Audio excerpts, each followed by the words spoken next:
Bueno, como sabemos, potasio es una de las alteraciones más comunes en la infancia. La mayoría de los desvíos ocurren dentro de los valores que no producen manifestaciones clínicas y suelen ser hallazgos de laboratorio en el contexto de un paciente que viene a ser estudiado por otra cosa. La función del potasio es la regulación de la excitabilidad de las células cardíacas y las neuromusculares. También el potasio regula el pH intracelular, el crecimiento y metabolismo celular, la síntesis de proteínas y ADN, actúa como cofactor enzimático, interviene en la secreción hormonal y determina el potencial eléctrico de membrana. El valor normal de referencia de potasio es de 3,5 a 5,1, pero varía de acuerdo a la edad. Entonces, por ejemplo, ahí le puse un cuadrito de que si tenemos un paciente prematuro es de 3 a 6, si es un recién nacido a término de 3,4 a 6, de 1 a 12 meses, que son los pacientes que ya empezamos a manejar nosotros acá, de 4,1 a 5,6, y mayores a un año de 3,5 a 5,1. Bueno, como sabemos, el ingreso de potasio al organismo está dado por la ingesta diaria y la estimación promedio de requerimiento de potasio por día en niños es de 2.000 equivalentes en 100 calorías y en adultos de 50 a 150. Ahí les puse un cuadro nomás para ver qué alimentos tienen alto contenido.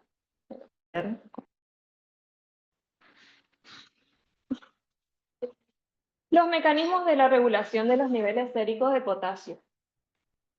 Vamos a hablar en primer lugar de la insulina. La insulina es la secreción basal de la insulina es necesaria para mantener el ayuno, en el ayuno la concentración plasmática de potasio.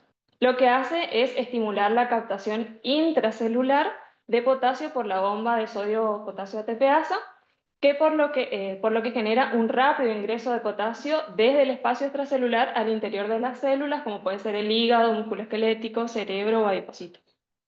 Por otro lado, tenemos a los beta-2 adrenérgicos, que lo que hacen es estimular la captación intracelular de potasio por el hígado y el músculo esquelético, mientras que los alfa-adrenérgicos producen el efecto contrario. Tenemos el estado ácido-base, que esto es por ahí lo primero que vemos cuando tenemos al paciente, que vamos a notar. El descenso del pH extracelular y el ejercicio lo que hacen es estimular la salida de potasio de las células hacia el plasma, mientras que el ascenso del pH estimula el ingreso de potasio a la célula. Entonces, en una alcalosis metabólica o respiratoria, la concentración de potasio en suero disminuye hasta 4.000 equivalentes cada 0,1 de aumento de potasio. Y en acidosis metabólica o respiratoria, la concentración de potasio sube a 0,6 mil equivalentes litro por cada 0,1 de reducción de pH. Igual ahora les explico eso.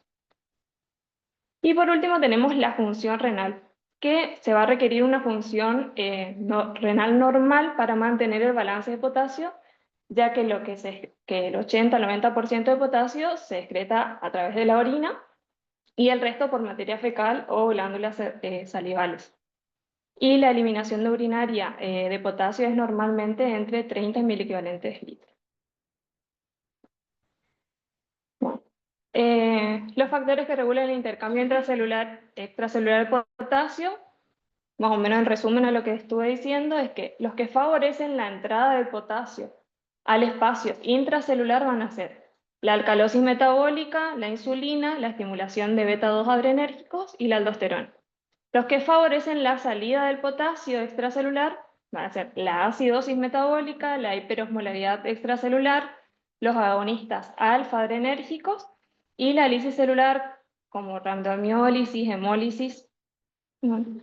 Y los factores que regulan la secreción distal del potasio pueden ser la ingesta de potasio en la dieta, la concentración de potasio plasmático, el pH sistémico, flujo tubular distal y aporte distal del sodio, la excreción de aniones no reabsorbibles y la aldosterona.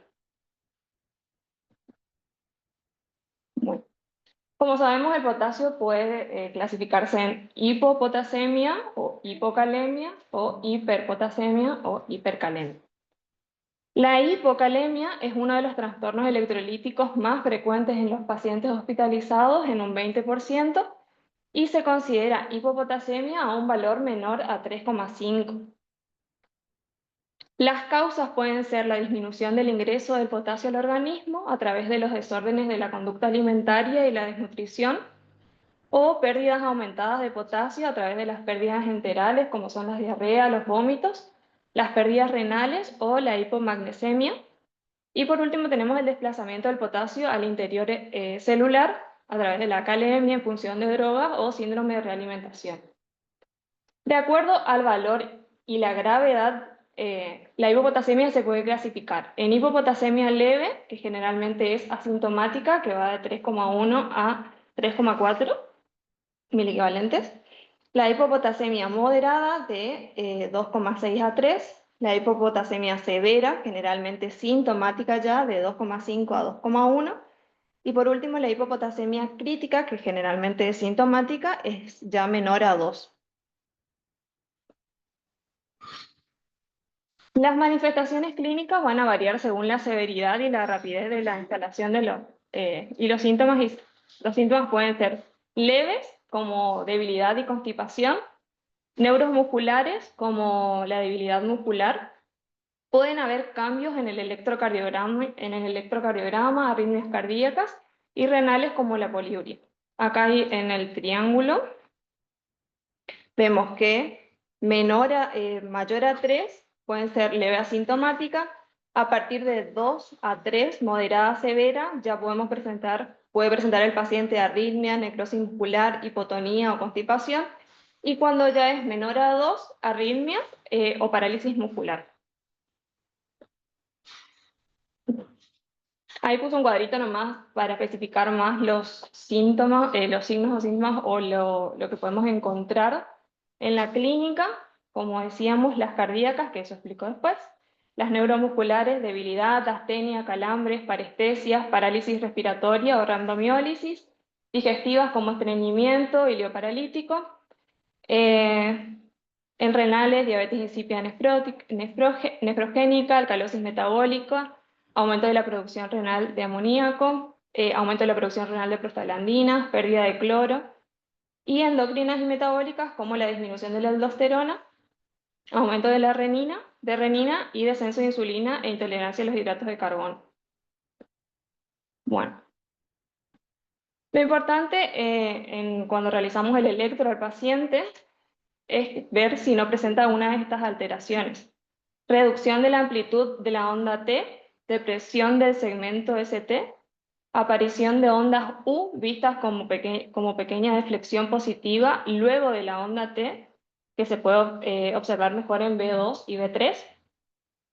En presencia, si hay hipomagnesemia asociada, puede haber prolongación del intervalo QT y extrasístoles ventriculares, y la onda P con aumento de amplitud y duración.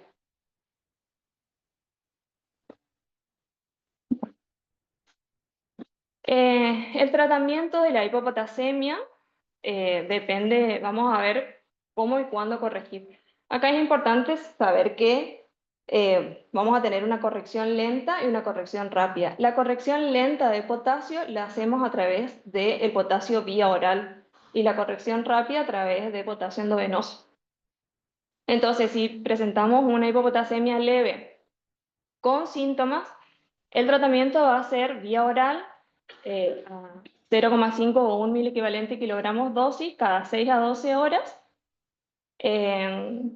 con un máximo de 40 miliequivalentes dosis. Ese siempre va a ser nuestro máximo. En caso de que el paciente no tolere o sea, tenga intolerancia oral, lo que hay que hacer es usar un plan a 40 o a 60 miliequivalentes litros, máximo 0,2 miliequivalentes kilogramos hora. Si tenemos una hipopotasemia moderada más síntomas, la corrección va a ser vía oral a 1 miliequivalente kilogramo dosis.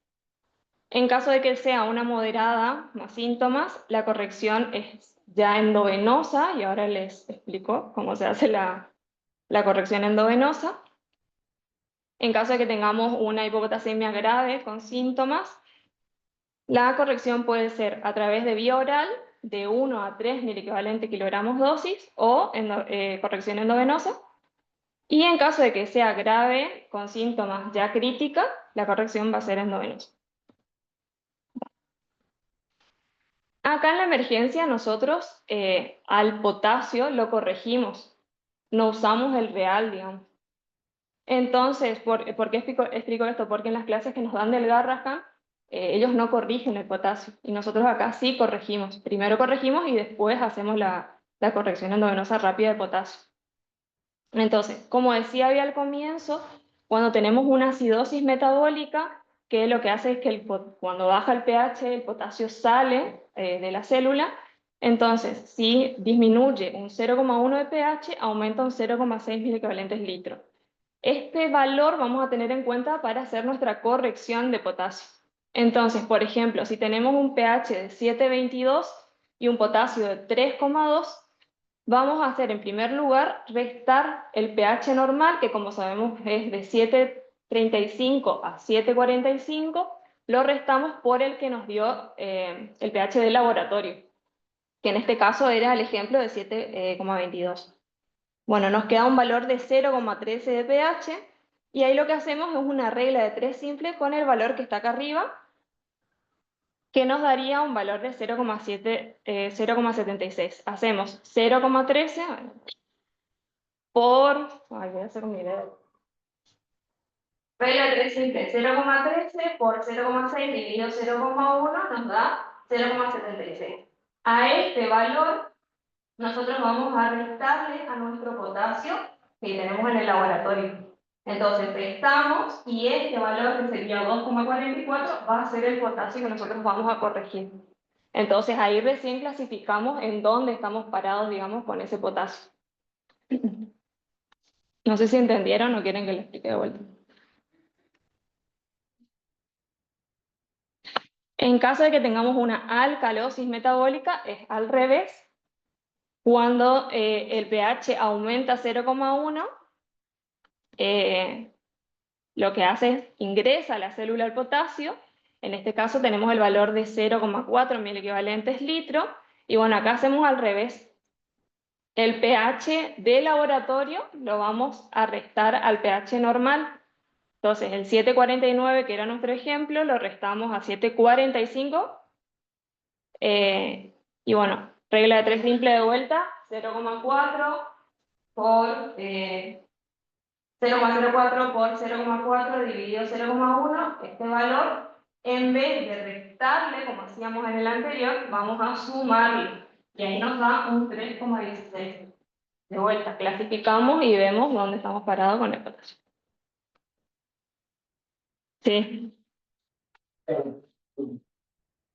acá, en este. ¿Ve?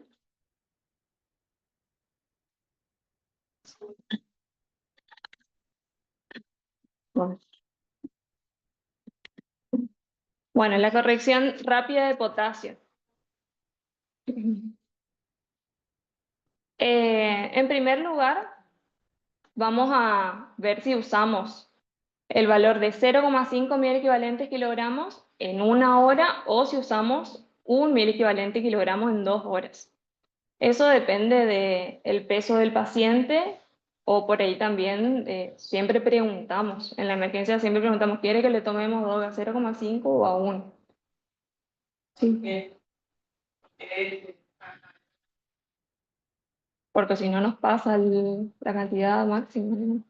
Potasio.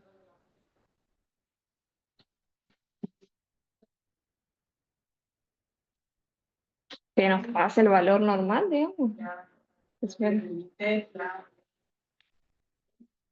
Claro, pasa que no supere, por ejemplo, si es un paciente ya con mucho peso, digamos, va a superar el valor y no vamos a poder pasarlo. Hay un punto que se puede pasar por periférico del efecto completo. Eso también tiene que ver con Bueno.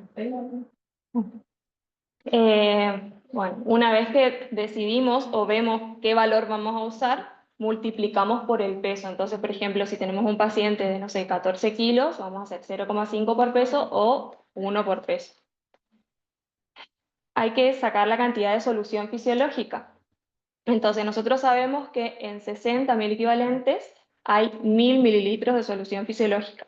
Ahora tenemos que calcular cuánta cantidad de miel equivalente vamos a pasar, vamos a tener en tanta solución fisiológica que ahí ya les explico.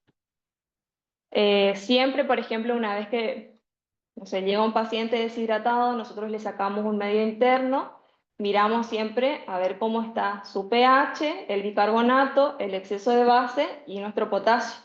Entonces, si nosotros vemos que hay que corregir el bicarbonato, primero siempre priorizamos el potasio, o sea, siempre primero se corrige el potasio antes que el bicarbonato. Bueno, bien. Ay, Dios mío. Ayúdenme. El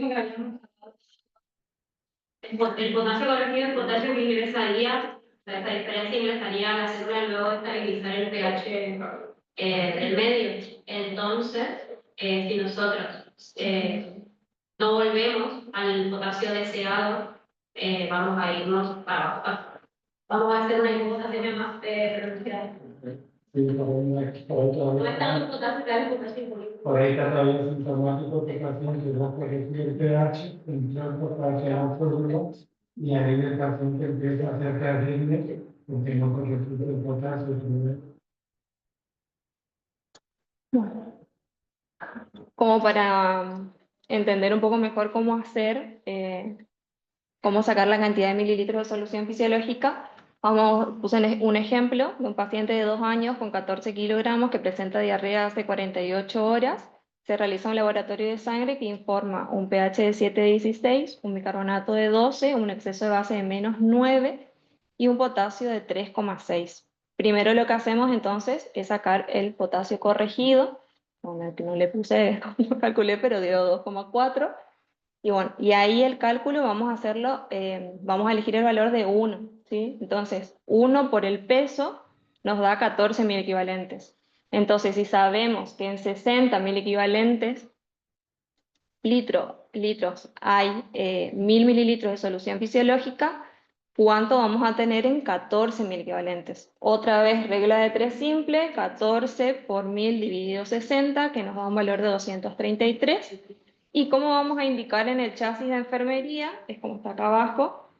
Cloruro de potasio 1 molar a 14 mililitros, solución fisiológica 230, que fue que le redondeamos. Sumamos estos dos valores y eso es lo que tenemos que pasar en 1 hora o en 2 horas, ¿sí? A ese valor, cuando es un poco alto, podemos dividirlo en 2, y ahí se pasan en 2 horas. Y lo hacemos por bomba con control de frecuencia cardíaca y PA, en teoría. ¿Cómo? Por el tema justamente del corazón. Bueno.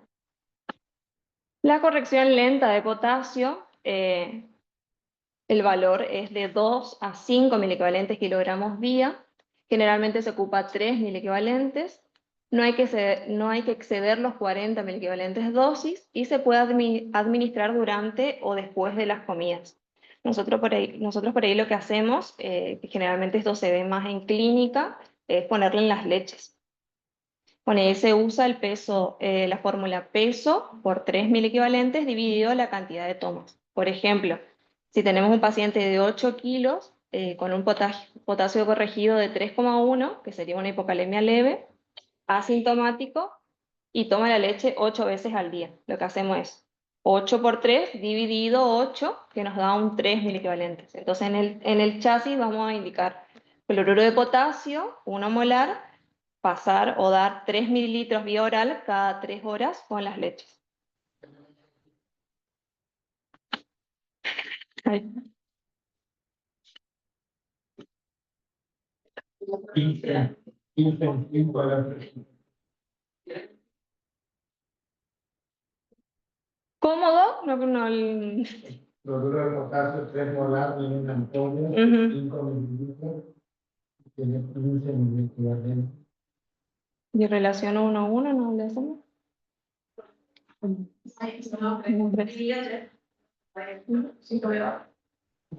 Acá hay habitualmente siempre una molar que son 8 sachets de 100 mililitros.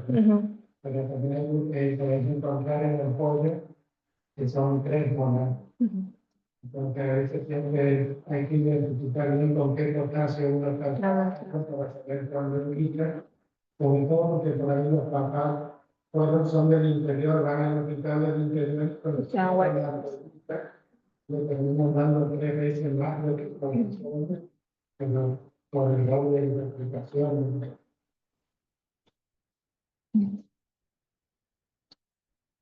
Bueno. Después tenemos la hiperpotasemia o hipercalemia, que es definida con valores plasmáticos de potasio mayor a 6 miliequivalentes litro en menores de 1 año y potasio mayor a 5,5 miliequivalentes litros en mayores de 1 año. Debido a que puede causar arritmias cardíacas letales, es uno de los trastornos electrolíticos más serios.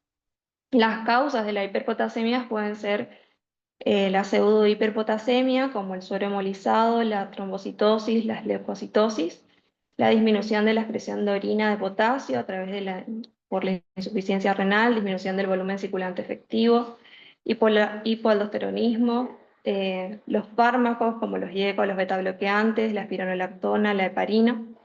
También puede ser por un aumento de la liberación de potasio desde las células, como la acidosis metabólica, el déficit de insulina, la hiperglucemia, el aumento del catabolismo celular, el ejercicio físico intenso, también los fármacos como los betas bloqueantes, agonistas alfa-adrenérgicos, y otra de las causas puede ser el aumento del aporte de potasio a través de las soluciones parenterales, la ingesta oral en jugos o suplementos orales de potasio.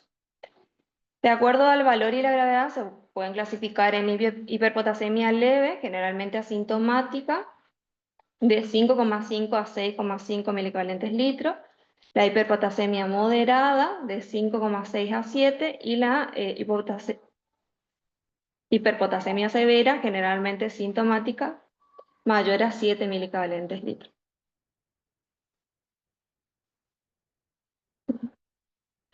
Las manifestaciones clínicas pueden ser asintomáticas u oligosintomáticas, pueden haber palpitaciones, náuseas, dolor muscular, parestesia, pueden ser neuromusculares y vamos a encontrar en las cardíacas como bradicardia, arritmias, alteraciones en el electrocardiograma. Ahí les puse un ejemplo del tema del electro. En caso de que tengamos un potasio mayor a 5,5, pueden presentar una onda tepicuda y simétrica. En caso de que haya un potasio mayor a 6 miliequivalentes litros, una onda tepicuda y simétrica con voltaje similar al R. En caso de que tengamos un potasio mayor a 7, prolongación progresiva del PR hasta desaparición de la onda P, ensanchamiento progresivo del QRS. Y en caso de que tengamos un potasio mayor a 8, se puede notar un QRS continuo ensanchándose hasta fusionarse con la onda T, adquiriendo una morfología sinusoidal cuando el potasio es mayor a 10.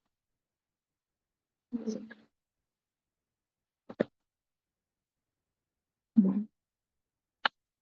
El tratamiento en estos casos, en primer lugar, va a ser estabilizar la membrana del miocardio. Eso se puede hacer a través del gluconato de calcio al 10%, que la dosis es de 100 a 200 miligramos kilogramos dosis, de 1 a 2 mililitros kilogramos dosis, la dosis máxima es una ampolla dosis. Hay que pasar endovenoso diluido en solución fisiológica y puede repetirse a las 6 horas. O sea, hay que usar un máximo de 4 ampollas al día. El criterio es que hay que usarlo cuando se altere el electrocardiograma, si no baja el potasio, sino que aumenta el calcio. O sea, lo que hace esto es que el gluconato de calcio no baja el potasio, sino lo que hace es que aumente el calcio para bloquear la despolarización celular. Por otro lado, hay que inducir el ingreso de potasio a las células, y esto era lo que hablamos al comienzo, cuando nombré a la insulina, a los beta, la insulina, el estado ácido y demás, que lo que hace es que el potasio ingresa a las células, por ejemplo, a través del salbutamol. No sé si por ahí suelen, yo porque también me enteré hace poco nomás, siendo R2, cuando tuvimos pacientes renales que están con el potasio súper alto y El doctor Sánchez nos indica salbutamol y siempre nos preguntamos el por qué. Bueno, lo que hace es justamente eso, que el potasio ingrese a la célula. Bueno, el salbutamol vamos a usar 2 PAUs cada 20 minutos o nebulización 1 gota kilogramos dosis cada 20 minutos, máximo 20 gotas dosis. Por otro lado tenemos la insulina corriente, el valor es de 0,1 unidad internacional kilogramos dosis. El valor máximo va a ser de 10 unidades, se diluye en dextrosa de 0,5 a 2 gramos kilogramos dosis para pasar en 2 horas y se puede repetir a los 20 o 30 minutos. Y por otro lado tenemos el bicarbonato de sodio, que el valor es de 1 a 2 miliequivalentes kilogramos dosis endovenoso, diluido en agua destilada para pasar en 5 a 30 minutos. Está controvertido usar en acidosis metabólica severa con un pH menor de 7,20. Bueno, el tratamiento también es promover la excreción a través de la furosemida, si es que tiene una buena función renal y se encuentra normohidratado. Y bueno, en otros casos ya la diálisis con un potasio mayor a 7 que no se ve con el tratamiento médico. No sé si tiene algo para agregarlo. Porque eso por ahí nosotros no vemos mucho, o sea, ya el gluconato y demás ya no. Ujú.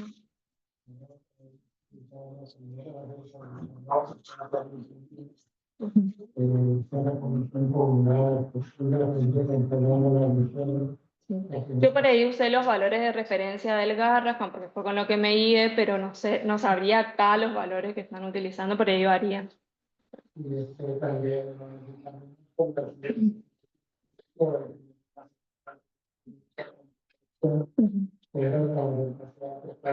Muy sintomático que el problema es muy alto, ser muy bueno, pero ya no en la sala, ni nada, pero después sí llamarle a la gente, pero no en la emisora. Después de la naturaleza, la gente parte con esto. Bueno. Bueno, y acá un resumen de los fármacos nomás, como para que tengan.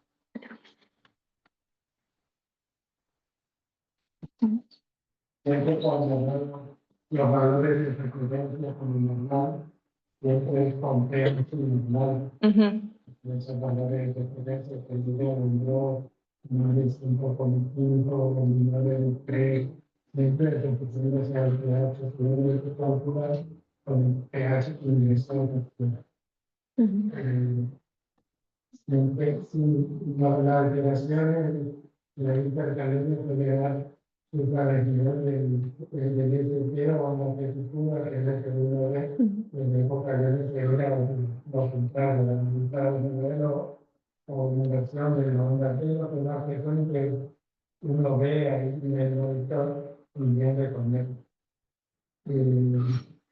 En el manejo agudo inicial que pueden hacer los agentes de la emergencia es hacerle salbutamol al paciente como para el primer manejo, para el desencadeno que ustedes tienen a su alcance, porque el gluconato de calcio o el cloruro de calcio que uno quiere usar, también tienen otros efectos adversos que hay que saber pasar porque también puede alterar la parte cardíaca de la situación. Sobre todo, pues ahí estamos en el interior, por ejemplo, capaz que vos decís, le hago salbutamol, le hago una furosemida, esfuerzo la pérdida renal y mientras tanto lo desvió un centro de nuestra complejidad. Hay que ver en el lugar donde se está trabajando y encontrar. Entonces ahí no te aventures a pasar de calcio o bicarbonato al paciente y después te aparece otra complicación. Este es el potencial anúrico. Es muy común que los pacientes encontrarnos con hiperpolaciones en la gente.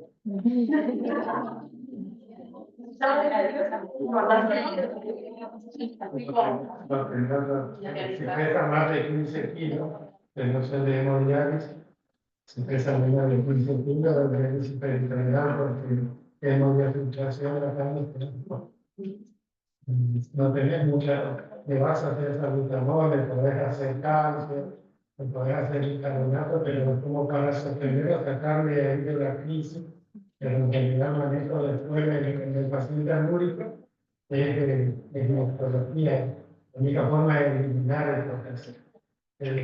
El pronóstico de la hipercalemia te marca que el paciente orina. En la hipercalemia que el paciente no orina y no tener una diabetes cerca, porque lo orina. Tiene que tener mucha entusiasmo, ¿no? Para certificarse.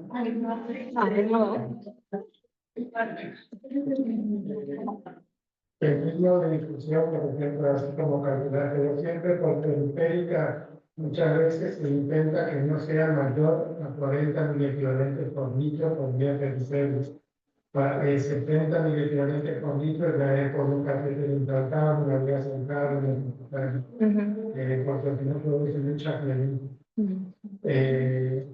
Por vía central, inclusive nosotros pasamos más concentrado todavía, pero siempre respetando que el ritmo de difusión no sea mayor a 0,5 miliequivalentes por kilo por hora. Entonces, si yo pongo a 1 miliequivalente kilo, le hago en 2 horas. Si pongo a 0,5, le hago en 1 hora. Entonces, ahí se respeta el ritmo de difusión.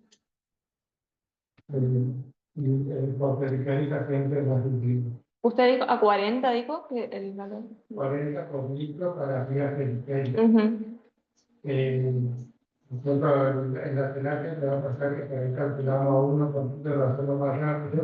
1 por kilo, para 14 kilos me da 14 mililitros de cloruro al 1 molar, cloruro de potasio, más le agregamos 140 de solución fisiológica, pero eso lo pasamos en 2 horas. Hacemos menos volumen, pero siempre respetamos el ritmo. Por eso en una parada cardíaca, cuando la causa es por hipocalemia, por ejemplo, es muy difícil de ese paciente manejarlo, porque revertir la parada no tiene que pasar de potasio, pero no le puedes pasar tan rápido. Entonces, por ahí estás luchando también con ese paciente que se te pone acidótico. Cuando se te pone acidótico, los inotrópicos no te sirven. Le quieres sacar la acidótica de bicarbonato, pero tiene el potasio bajo, se te va más bajo todavía, muchas veces pasar en el caso. Ahora el hombre electrocutado,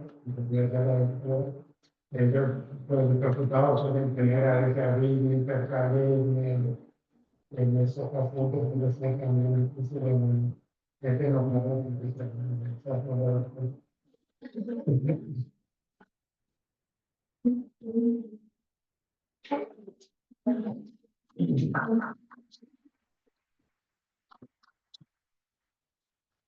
Sí, claro, a ver, cuánto se estaba haciendo de acuerdo a lo que importa la clase. Y me parece